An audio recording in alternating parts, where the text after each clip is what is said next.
Mas vamos passar então para a entrevista do dia, falar com William Castro, estrategista-chefe da Avenue, para a gente entender, entender quais são as perspectivas para essa temporada de resultados. William, obrigada mais uma vez aqui pela participação no Giro do Mercado desta quarta-feira, sempre obrigada aí por trazer aí suas análises nessa expectativa dos resultados nos Estados Unidos, né? Eu que agradeço, obrigado aí pela oportunidade. De fato, é um momento bem importante, para a gente acompanhar.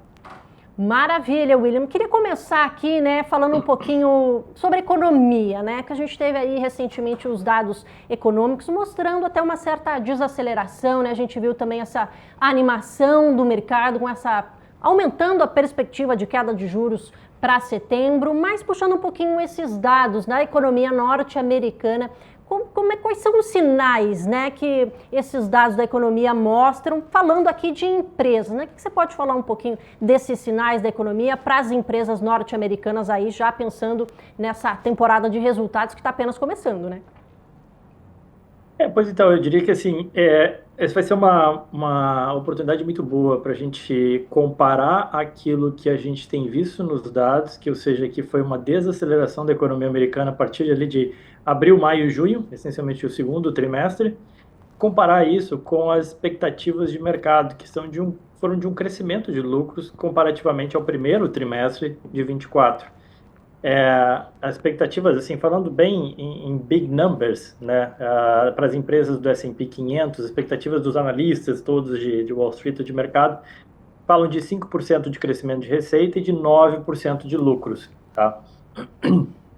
Isso, sim, é uma aceleração frente àquilo que a gente viu no primeiro trimestre de 24 e uma aceleração no momento de desaceleração da economia americana. Então, vai ser um bom teste nessa safra de balanço para a gente ver se alguém está mentindo ou errando nas suas projeções, E, obviamente, que tão importante quanto atender essas expectativas, que até agora estão vindo bem os resultados, são os guidances, as projeções olhando para frente. Eventualmente a empresa pode atingir, mas olhar para frente e dizer que o cenário começa a ficar mais conturbado, mais difícil e por aí vai.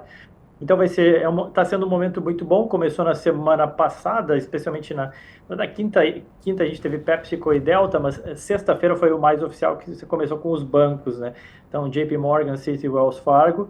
A gente já teve alguns bancos sofrendo, depois dos resultados. Na segunda-feira, Goldman e Morgan Stanley, e aí começou, Hoje a gente já teve Johnson & Johnson, a ASML, uma das maiores empresas da Holanda, e aí a safra de balanço ela ganha peso, especialmente a partir da semana que vem, com as maiores empresas de tecnologia divulgando. Você comentou agorinha, sobre essa expectativa de um aumento no lucro por ação aí de 9%, As expectativas, elas, na verdade, são sempre altas, principalmente quando a gente fala ali de ações de tecnologia, Falando um pouquinho desse aumento, nessa expectativa bastante alta, você espera realmente, Você falou aí será um bom termômetro aí para comparar, mas queria que você falasse um pouquinho da sua expectativa.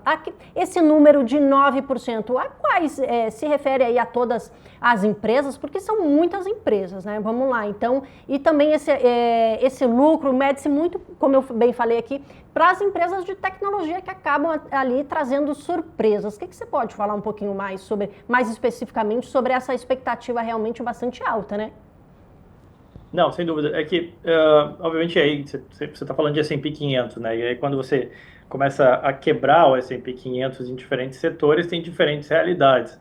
Você não espera, por exemplo, que o setor de consumo chamado staples, um consumo bem básico, de coisas que fazem parte do nosso dia a dia, que eles apresentem essa mesma toada de crescimento. No setor de real estate também, você não espera todo esse crescimento. No setor de materiais básicos, você pega uma cotação de petróleo menor do que foi ano passado, então, não de petróleo especificamente, mas de outras commodities, menor do que foi ano passado, então a expectativa para o setor por exemplo, de materiais básicos é bem diferente dessa do S&P como um todo. E aí o S&P como um todo, ele acaba sendo positivamente influenciado pelo maior peso dessas empresas de tecnologia.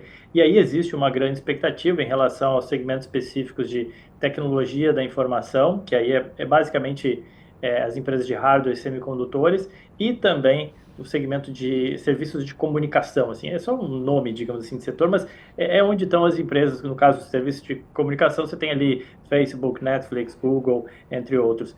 Então, como essas empresas têm uma parcela relevante hoje do S&P, elas respondem por uma parcela relevante do S&P, e você ainda acredita que existe uma possibilidade de uma expansão de lucros de 2 dígitos, inclusive acima da expectativa agregada do S&P, elas acabam puxando para cima um pouco esse número, né?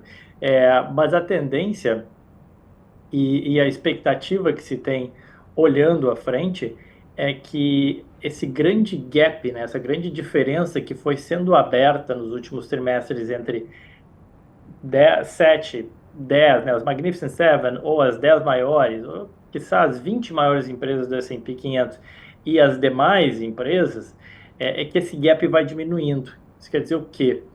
Quer dizer que as empresas que não são essas maiores, elas voltam a crescer, apresentar algum crescimento de lucro, e dado que a base de comparação dessas maiores já começa a ser elevada, né, afinal de contas 2023 foi um ano de crescimento de lucros para ela, a taxa de crescimento ela diminui. Então você imagina que as Big Techs, ou especialmente essas Magnificent Seven, tem algumas estatísticas que mostram, prova que a expectativa do mercado é de um crescimento de lucro para essas 7 mais para casa dos 30%, tá? Do que dos 8 do S&P, né? Então, obviamente que tem esses nuances de novo, assim, sempre falando em expectativa, né? Tem que ver o que vai acontecer na realidade, né? Expectativa e realidade é o que pesa quando a gente fala em resultados. É verdade, porque a expectativa acaba pesando bastante, né? Se às vezes cria expectativa demais, acaba se decepcionando, né? Falando um pouco aqui, na verdade, dos juros, né? Porque tinha-se aquela expectativa até de 6 cortes no ano, foi se diminuindo, agora até que melhorou um pouco, né? Prevê-se aí um corte nos juros em setembro, pelo menos a maioria, mas essa questão mesmo que você falou aí da expectativa. E falando um pouquinho dos juros, né? Já puxando esse assunto, a gente...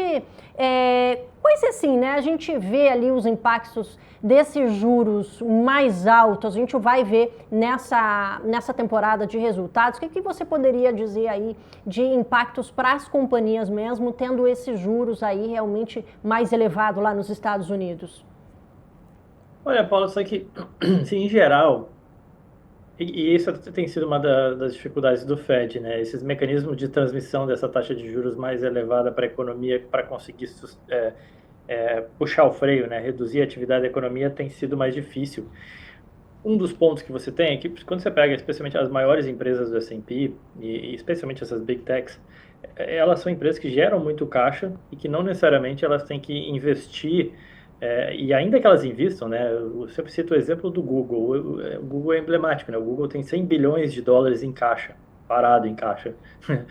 E ele ainda assim, ele torra, tá, 1 bilhão de dólares por trimestre com aquelas outras apostas. Ele mesmo chama assim, no resultado dele tá lá, other bets, né, outras apostas. É carro autônomo, é balão com internet não sei aonde, são coisas muito doidas, assim. Ele torra 1 bilhão de dólares e ainda assim ele tem 100 bilhões de dólares em caixa. Então, assim, o juro subir para o Google, na real, é até bom, né, porque o dinheiro em caixa, que fica lá parado em caixa, ele fica rendendo mais. E o Google acho que é o outlier nessa situação, mas assim, Apple tem forte geradora de caixa também, Nvidia, Amazon, todas elas. Então, o juro subir para elas assim, não é um fator tão determinante para os resultados. Obviamente que daí para outras companhias mais alavancadas começa a pesar, mas grande parte das grandes empresas do S&P 500, e aí eu acho que pesa mais nas small e mid caps, porque essas sim tomam empréstimos a taxas mais flutuantes e essas sim eventualmente sofrem um pouco mais com juros.